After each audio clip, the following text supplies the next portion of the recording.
Welcome to the Scale It Valley podcast, where we bring the best of the best to help you to scale your business from 1 million to 1 trillion.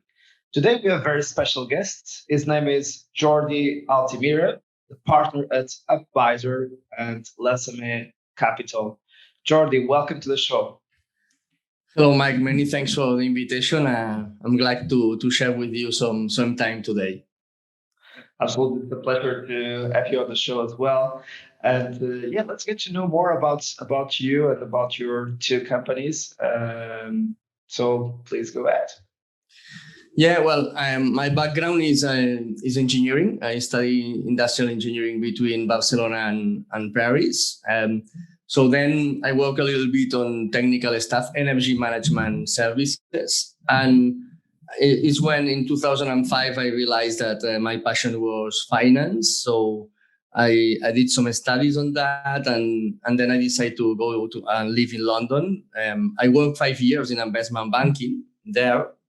So it was funny because I lived the best part of the investment banking time from 2005 to 2008, and the worst, from 2008 and 2010. So it was a black and white, but not gray at all. Exactly. And it was a shock. But that was my first crisis, and I think that it was quite well done. And then after I create a company in London, an energy management service company, we purchase electricity and gas for corporates across the world and decrease carbon footprints for them. I think that the company was a really bootstrap style of company. We had one moment of a lot of tension, and the company was very, very close to close, actually.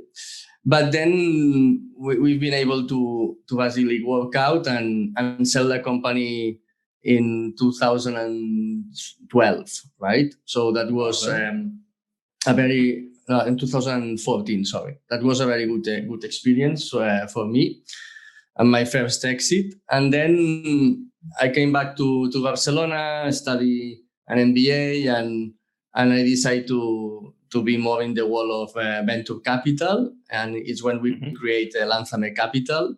And we invest in Lanzame Capital in 37 companies right now in seed stage. And we have 5 exits at this moment of time. And I think that the portfolio is quite good. The portfolio it's quite good, and it's fantastic. You had here Philip of Cantox, in your podcast. He was our first investment. So the start of the fund was very, very good.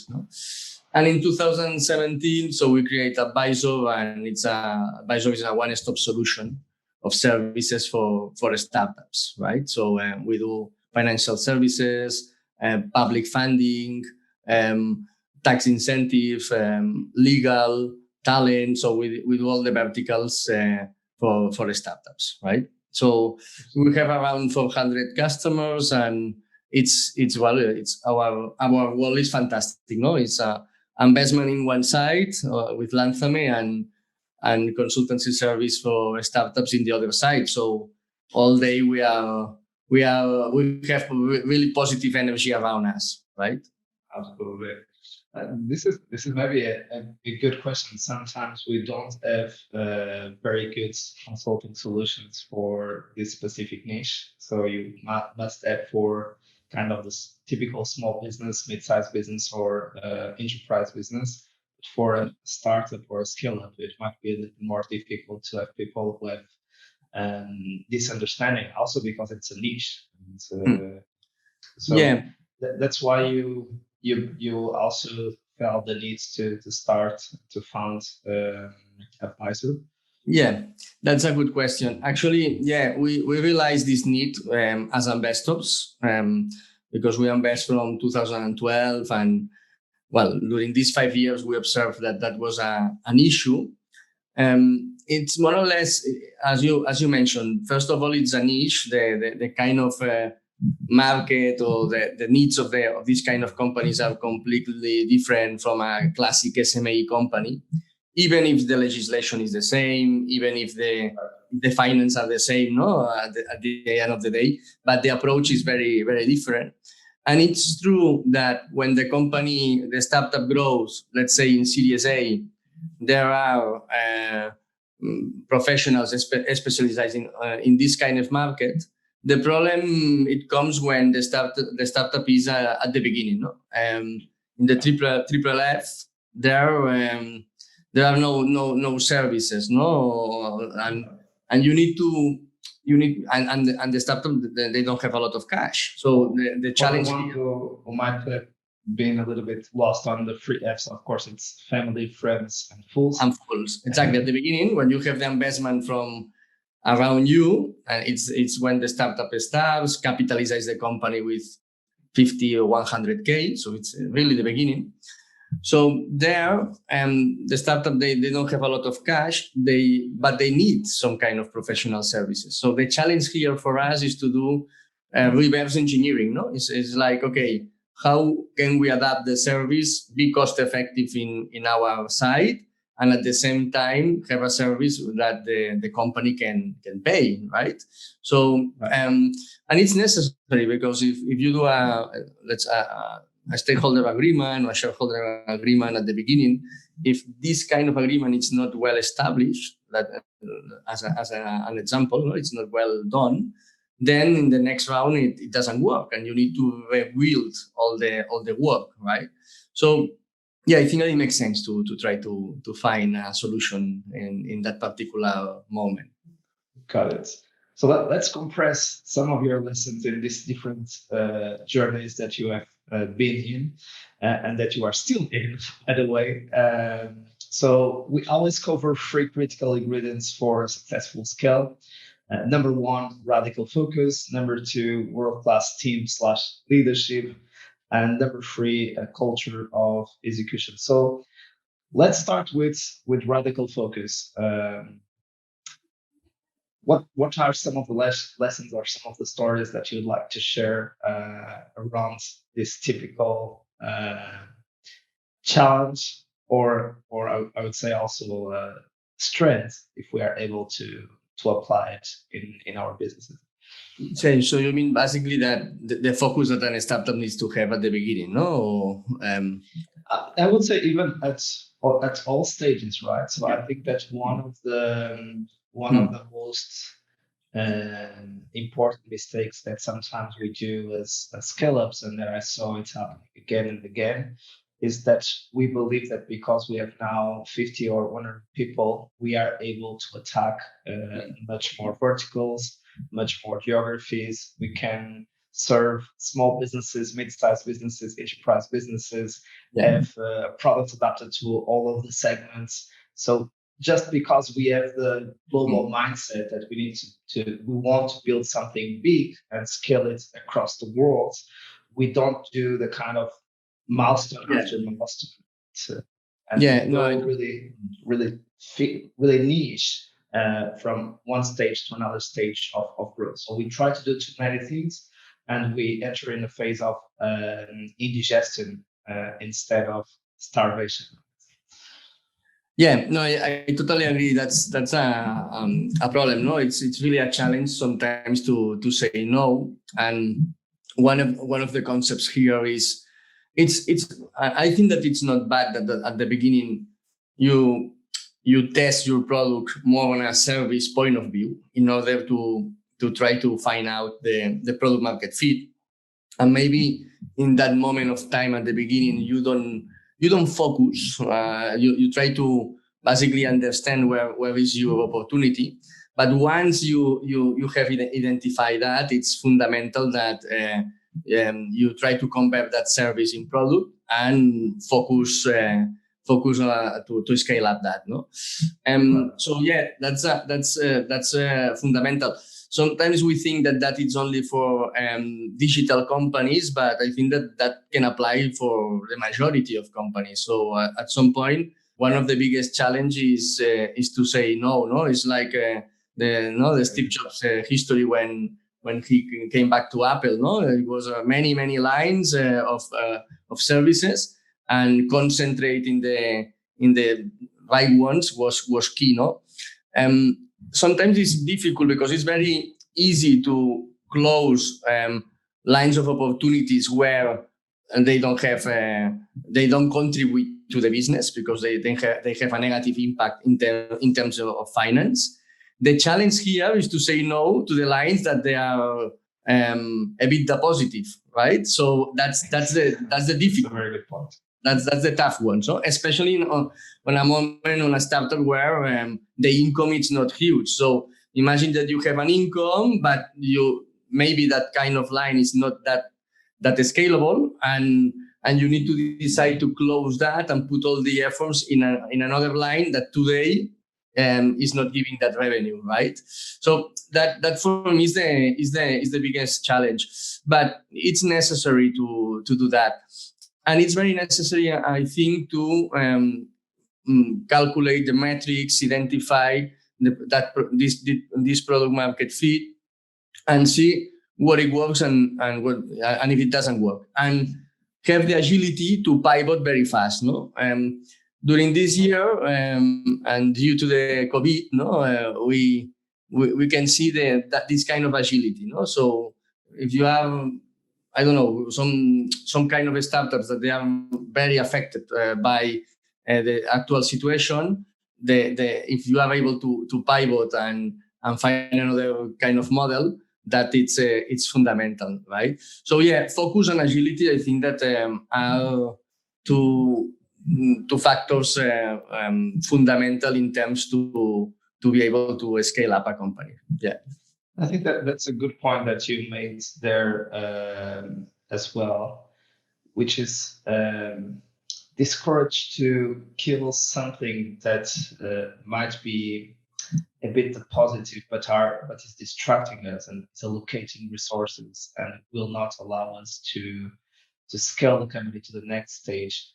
But it also can happen the opposite, right? So if, for instance, you are scaling from 1 to 5 or 5 to 10, and in a scale up, you need to be able to double at least every single year. So if you are not already working on what needs to happen to go from, if you are on the 1 to 5, if you are not already working on what needs to happen next year to go from 5 to 10, it will be too late. And I'm talking about the product, I'm talking about the markets, I'm talking about the segments. So, and of course, what we would say with this point as well is kind of double down on what is already working. And I think that this is a good advice. But also, in order to create innovation, sometimes you need to do some bets. I think that the problem of doing bets is sometimes doing too many bets simultaneously instead of just doing one or two hypotheses and validating if those hypotheses would be a good path to. Yeah, that's the magic, right? So it's to find this equilibrium, no? So don't do 100 bets, but don't do 2, no? So you need to try to find this kind of equilibrium where you can test, but in parallel, you don't waste the resources that you got. So it's obviously, well, to create a business is one of the most challenging things that you can do in your life, right? It's in terms of professional life, it's more, I think that is the most difficult thing. A company is so difficult in many terms. It's you need to be extremely passionate because when you create a company, everything is a problem. So you need to be really, really passionate in order to solve every day 100 problems. And for me, that it's key, no? All the companies that we have invest and all the companies that they are doing well at the moment, it was always we had moments where the company was in a very, very critical situation. And that happens to us as well. So I think that that's normal. You need to be extremely passionate about it in order to keep going, no? And show this kind of engagement with the project. And as a venture capitalist, we need to try to identify that. We need to try to identify this kind of passion because we know that it will be a moment in the period of the company in these 8-10 years where we will be in the cap table that is going to be tough. It's going to be very, very difficult. And well, it's remarkable. And I'm coming back to your question. Yeah, I agree. I think that focus, do the bets, and try to find the quantity of bets that you need to apply and scale up the line that it's working. It's really, really a challenge, and normally it's for that reason that there are only not a lot of companies that they can do that. Absolutely. Yeah, I love to remind those odds to the portfolio of companies that we work with. And as you were saying, I love what you just said. It's some of them are feeling that are failing miserably, and they are some of the most successful across the industries. And they usually realize it later. They are kind of facing a nightmare, and they see that they are doing quite well. And yet the metrics that I like to share is only 4% of all companies get to 1 million, only 0.4 to 10 million, and under 0.04 to 1 million. So we know how difficult it is, the transition from I would say 5 to 10. It's really, really, really tough, and it gets tougher and tougher as we scale it. It's called the growth paradox, and usually as entrepreneurs, I would say there are two models, right? 0 to 1, the startup stage is really tough, very, very difficult. Usually the ones who get to 1, they get to 3 or 5 quickly.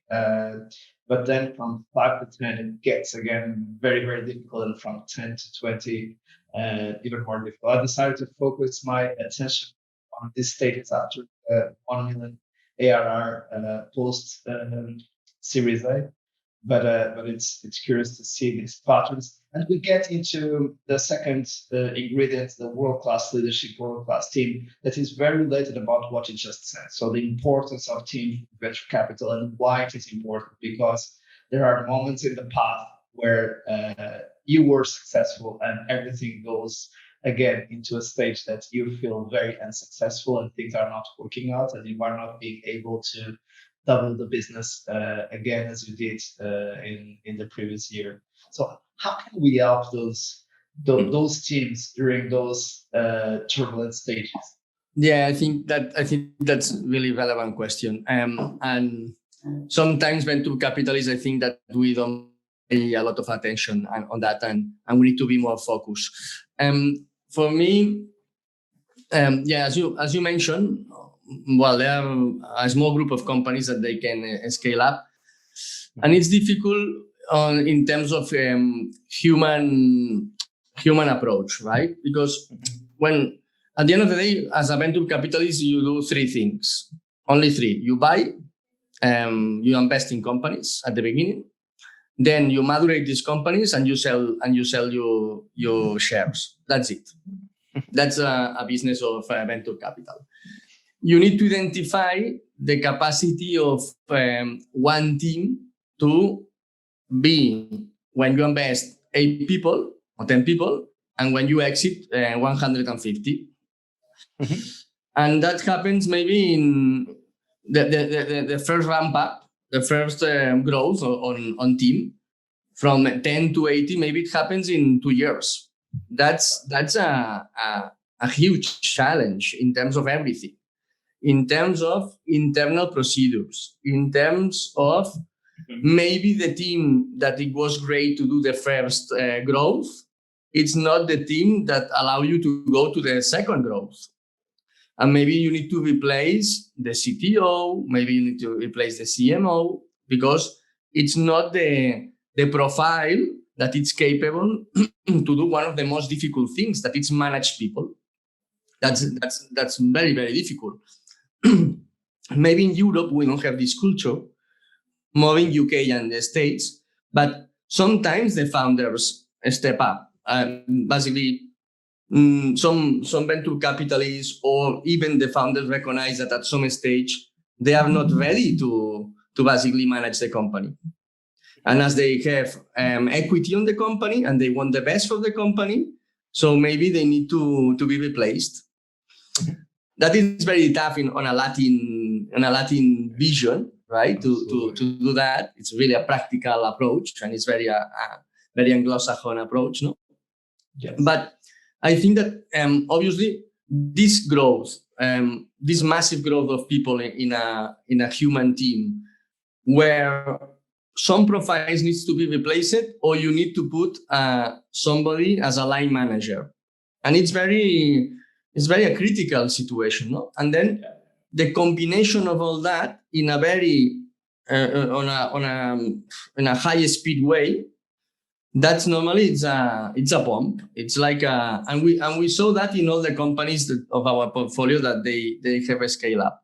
And normally sometimes venture capitalists are very focused on metrics, right, on results, but they don't realize this effect. And for example, what we are doing is when we invest now, we do a psychological test to the team, right? And we do that as well in our team here. And it depends on the results. We can see the matching of the different pieces.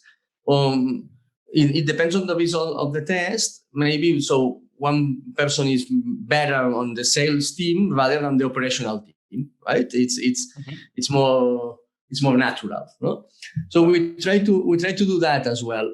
This week in Bilbao, I was speaking with a venture capitalist, a big fan here in Spain, and they told me that they are basically contracting a psychological person in the team in order to do these kind of assessments, right? And for me, it makes a lot of sense. It makes a lot of sense that, and it's as well for that reason that an entrepreneur needs to have some kind of experience, in my view, no? And energy and experience, which is a very small window in your life, no?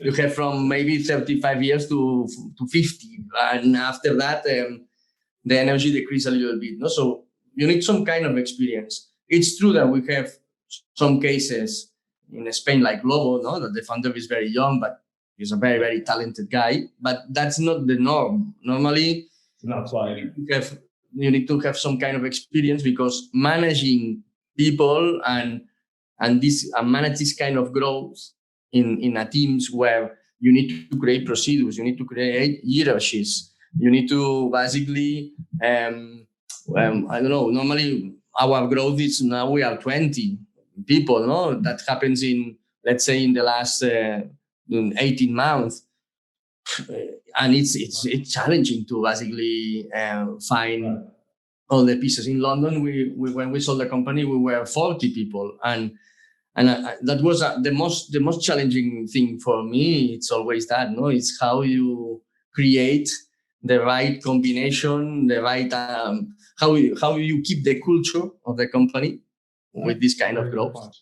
Because you can explain as a founder to your line managers or your direct team the culture of the company, but at some point you cannot explain the culture of the company to everybody, no? And as a founder as well, I think that it's complicated to accept is when you start the culture of the company is your culture. When you scale up, you need to admit that the company is one thing and you are an individual.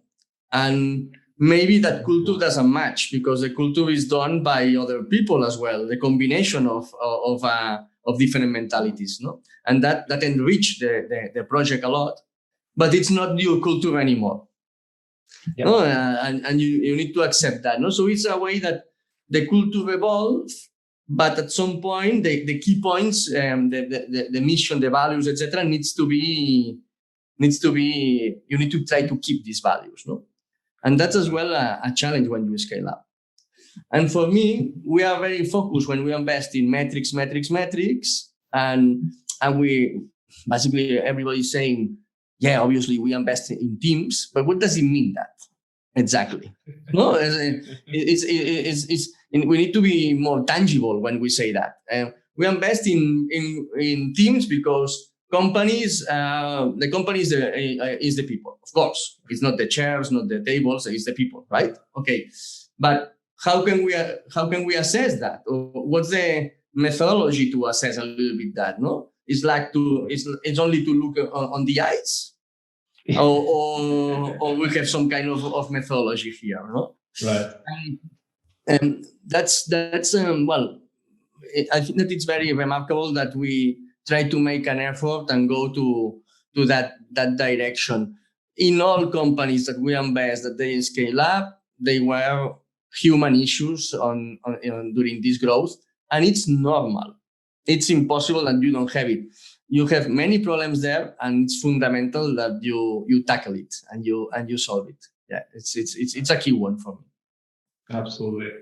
I love it. And you already introduced the last ingredient of successful scale-up, so the culture of execution. And you kind of also covered the identity crisis of going from a startup to a scale-up. So having the culture of the founders being owned by the culture of the LT and the culture of the entire team. So it's a very difficult process, and usually, I believe that all of this that we have been talking about, it seems very obvious, and all the leaders in the company are aware of this, but sometimes this is underestimated. That's what I feel. So it seems that this is the easy stuff. So the art stuff is what they are trying to find out how to do, that sometimes we forget it. And this is normal in life, right? So we tend to focus ourselves in complex things, and we forget to do the basic things that help us to progress, those rituals, those routines. I'm thinking about, for instance, the simple rhythms of having a daily or a weekly or a monthly or a quarterly review with certain structure. So it seems sometimes a waste of time, and sometimes just repeating the same thing that in our minds as founders and leaders, it seems so obvious for everyone, but it is not for the team. So it's our job to repeat that again and again and again, because they are not in our minds. So they are not listening ourselves talking to ourselves and repeating it again and again. So I know that you also have some points here about this education framework and scaling the culture. Would like to add something on this? Yeah, no, I think that it's a very, very relevant point. Again, it's very intangible, and sometimes we need to find some ways to basically express more of that. But yeah, I think that especially on companies that we had this problem ourselves here, I don't know, maybe a couple of 3 months ago, no, that we hire 5 people, no. Mm-hmm. When do you imagine a company that it's scaling up in a very fast way, no? That they close an investment round of 5 million. We have now in our portfolio one company that they close 5 million, right? And now they are in process to hire, no? And maybe they will hire 20 people, and some of these profiles, they will be very senior profiles. So that's extremely a challenge to, I don't know, to hire 20 people. Practically all your board staff is going to be new. And you need to communicate as a founder, our original team, the culture, but you need to do things differently as well. Because in terms of you're hiring very talented people to listen to these people, no?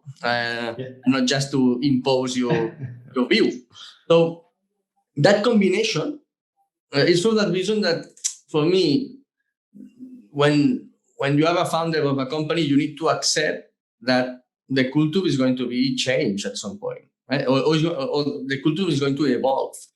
For me, what's fundamental is that you have very clear what are your boundaries, what are your red lines, things that are fundamental for you, and that, well, it's your DNA, no, and you cannot change. Core values. In our case, for example, so agility is fundamental. We have a company where we try to that the talent evolve. When we see people that it's passionate about what they are doing, we want to give this growth to these guys. And it's great because if they evolve, if the project evolves, and if the project evolves, then they grow as well. So it's a magic circle what you create. But you need to, for me, it's fundamental. If we have somebody in the team that, and I respect that, or we respect that they don't want to have this professional growth, and they prefer to do another kind of work in another kind of industry, that's fine. It's we need to respect that, but it's not for us. It's not the fit. So right. I think that a culture of a company is going to evolve because new people brings new visions. Right? Mm-hmm. You need to accept that. You need to try to fit when you engage somebody in the team that culture more or less match. Right? At some point, that's gonna evolve, as I said. But as a original team or founder team, you need, I think, to mark some red lines that you think that it's your DNA and you think that it's the key of your success. No? And sometimes the culture is the a key one. And yeah, I think that obviously if we identify companies founded in the 19th century with very, very clever founders, maybe it could be interesting to see how these companies they evolve in terms of culture and how the original view of the founders has impact on today's evolution, right? And I am pretty sure that there is some correlation now, no? And this impact is there. It's a challenging one, but again, I think that as we were mentioning before, what it means a good team, no? I think that cultures needs to be a little bit more established, and we are lucky because I think that we have some kind of let's say procedures or systems now or methodologies where you can more or less do more tangible all this kind of approach. And I can see some founders or some companies of our portfolio, some clients that they are doing this kind of effort. No, they contract a consultant really specialized on that, and basically they define in a very tangible way the vision, the mission, the values of the company, and they work out more the fit of the employees with this kind of values, and they do this effort, and yeah, some methodology I think that can help on that, definitely. Absolutely. And we came to the end of the show with our favorite question, which is, if you'd have the opportunity to meet yourself, let's say at the beginning of Lanzame Capital, before you found UpBizor, what advice would you offer to your younger self, to your younger Jordi? So what you mean? What can I change? Or what I did? So if you would have the opportunity to meet yourself at the beginning of this journey with Lanzame Capital, what would you say to that Jordi that you were meeting at that time? What advice would you offer? That's a good one. Obviously, in our world, I learn a lot from entrepreneurs. No, I feel myself a real entrepreneur person, and I love it. And have the possibility to invest in companies with great entrepreneurs, I learn a lot. I learn a lot from the team of Cantox, the team of Novicap, the team of Lingo Kids, the team of Verse. Well, all of them. It has been impressive. I learned a lot from another colleagues of venture capitalists as well. So that's a thing that I learned. I think that at the beginning, one thing that I was less focused when I started was definitely people. So I learned a lot in terms of, I will say, to manage people. I think that my style in London was more, let's say, focus on or less focus on the human part and more on the results. So I think that I learned to find this combination, and that is what motivates me now in terms of be an entrepreneur. So to impact to careers, and that's for me it's very, very. I think that it motivates me a lot. And second thing that I would like to do, that I did after, and it was great. Well, it could be great to apply it before. It was to find the scalability. So even we are a company of service, because we invest in really digital business, and we know how they scale. For me, the challenge now is to find scalability in service provider business like us, right? And you can do a lot of things. You can apply a lot of things that will have.